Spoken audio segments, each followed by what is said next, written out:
హైదరాబాద్లో బీఆర్ఎస్ పార్టీకి ఓటు వేసిన పేదవాళ్ళు మీద పగబెట్టి ఇవాళ రేవంత్ రెడ్డి వాళ్ళ వెంట పడుతున్నాడని బీఆర్ఎస్ వర్కింగ్ ప్రెసిడెంట్ కేటీఆర్ పేర్కొన్నారు. సీఎం సోదరుడు తిరుపతి రెడ్డికి ఒక న్యాయం, గరీబోళ్లకు ఒక న్యాయమా అని రేవంత్ రెడ్డిపై కేటీఆర్ నిప్పులు చెరిగారు.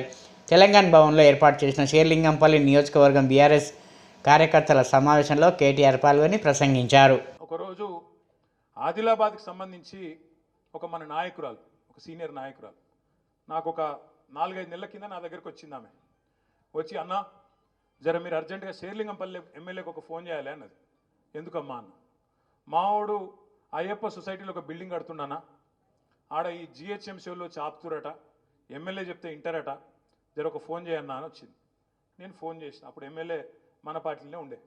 ఫోన్ చేస్తే ఆయన ఏం చెప్పిండు ఎరికైనా, సార్ జిహెచ్ఎంసీలు కాదు, పాడు కాదు, అదంతా ఇక్కడ తిరుపతి రెడ్డి ట్యాక్స్ నడుస్తుంది సార్ అయ్యప్ప సొసైటీలో.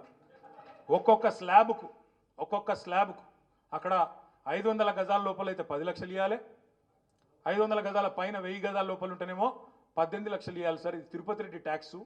జిహెచ్ఎంసీ వాళ్ళు స్వయంగా చెప్తున్నారు, అక్కడ ఎవరైనా పోతే తిరుపతి రెడ్డి కాడికి ఓన్రి, ఆడికి వెళ్ళి ఫోన్ వస్తే మేము ఊకుంటాము, లేకపోతే కూలగొడతామని చెప్తున్నారు సార్. ఇది మీ ఎమ్మెల్యేనే చెప్పింది, నాకు ఎవడో కాదు. చెప్తే నిజమా అని నేనన్నా.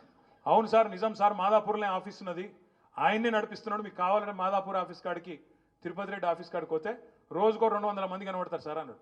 నేను అడిగిన, వాడు ఏమైనా ఎమ్మెల్యేనా, ఎంపీ, మంత్రి, వానింటికాడ ఎందుకుంటారా అని నేనన్నా. ఇక అట్లా నడుస్తుంది సార్, ఏం చేయాలి, మొత్తం చిట్టినాయుడు వాళ్ళ 7 అన్నదమ్ములదే రాజ్యం నడుస్తుంది మొత్తం అని మీ ఎమ్మెల్యేనే చెప్పిండు.